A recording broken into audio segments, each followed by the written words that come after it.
چین ئەو سەبەبانە چین کە تۆ ئەنجامی بدەی لە خوددا بترسی. یەکەم ئیمامی ئیبن ڕەجەب ڕەحمەتی خوای لێبێ لەگەڵ ئیمامی ئیبن حەجەرە ئەفەرمون خاڵی یەکەم ئەوەیە، سەبەبی یەکەم ئەوەیە کە تۆ ئەنجامی بدەی لە دڵت و لە لاشت تۆ ئینسانێکی لە خوا ترسی. یەکەمیان معرفة الله تبارك وتعالى، خدا بناسی بە حەقیقەت، خدا بناسی. شەیتانی لەعین جوندەکانی خڕ کردەوە وتی بچن ئەو پیاوە کە عالمە لە ڕێگا بۆم دەربکەن. جوندەکانی وتیان نە، با بچین ئەو عابدە لە ڕێ دەربکەین، چەند ساڵە لەو ئەشکەوتەیە عیبادەت ئەکا.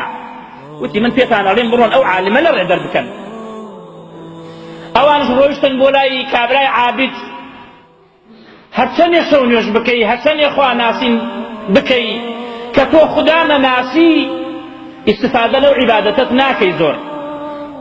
بە کابرای عابدیان وت، چونە لای وتیان خدای گەورە ئەتوانی حەوتە بەقەی عەرز و ئاسمان کۆ بکاتەوە لە ناو شتێکی ئەمەنەیە؟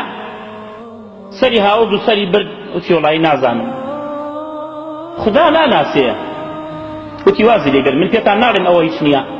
چون بۆ لای کابرای عالم کە خدا ئەناسێ، کە لە خدا ئەترسێ، وتیان خدای تەبارەکە وتەعالە ئەتوانێ حەوتە بەقەی عەرز و ئاسمان خڕەوە بکات لە شتێکی ئەمەنەیە؟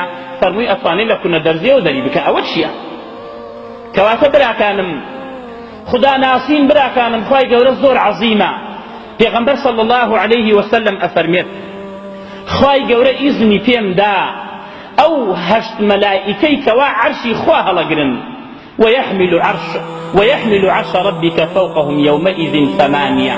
ئەفەرمێ خدا ئیزنی پێم دا وەصفی یەکێ لەو مەلائیکەتانەتان بۆ بکەم لەبەی نەرمایی گۆرشی ئەو مەلائیکەوە تاوەکو بانشانیەی 700,000 ساڵ ڕێ دوورە، یعنی ماینێ غار بکە 700,000 ساڵ ڕێ ئەو فریشتانە یەکێکان ئەمەنە گەورن، ئەمەنەی ئەبێ ئەوە بێت، ئەبێ ئەو مەلائیکە چۆن بێت، ئەبێ ئەو عەرشە چەندی عەزیم و گەورە بێت لە بان دەستیان، ئەبێ خوای پەروەردگار لە بان عەرش چەندی عەزیم و چەندی گەورە بێت. کەواتە براکانم، خدا بناسی تۆ ئینسانێکی لە خوا ترسی.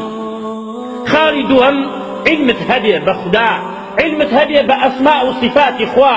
خدا ناوی جوانی هەیە، خدا صفاتی بەرز و لایقی بە خۆیەوە هەیە، تەحریفی مەکە، تەکییفی مەکە، تەشبیهی مەکە. صفاتەکان چۆن لە قورئانە هاتووە، بەو شێوە ئیمانمان پێیەتی بەبێ تەحریف و بەبێ تەمثیل. خدا بناسی، خدا ئەفەرمێت فاعلم أنه لا إله إلا الله، بزانا أي محمد صلى الله عليه وسلم جاري بزانا أنجاك لا إله إلا الله، يعني بزانا معنى لا إله إلا الله يعني شيء، يعني نفي وإثبات كايا هيش إله يكنيه بحق بفرستي إلا الله نبيت. أوي أفرستري لغير خوا باطلة، أوي هاواني في أكري لغير خوا باطلة، أوي بدور قبري أسريت أو باطلة، أوي شوني في أخري لغير خوا باطلة. خدا ناوي أبا بإله أوانا بلان إلهي كي باطلة. إن الله هو الحق وأن ما يدعون من دونه الباطل، باطل أوانا. كواتا علم من هبه بخواي پروردگار بأسماء وصفاتي. خالصي هم الخوف من سلب الإيمان، براكان بترسين لوي خداي قورا إيمان دي بسنيتوا، خدای گەورە ئیمانت لێ بسەنێتەوە، ئینسانێکی بەڕەڵائەبی، ئینسانێکی بێحەیائەبی، هەچی بڵێ ئەوابی. چونکە خدای گەورە ئیمان ئەداتە ئەو کەسەی کە خۆشی گەرەکە، بەڵام دنیا ئەداتە ئەو کەسێک کە خۆشی گەرەکە و خۆشی ناگەرەکە، بەڵام دین ناداتە کەسێک ئیلا خۆشی گەرەک بێت. بترسی لەوەی خدا ئیمانت لێ نەسەنێتەوە، شەیتان لە خشتت نەبە.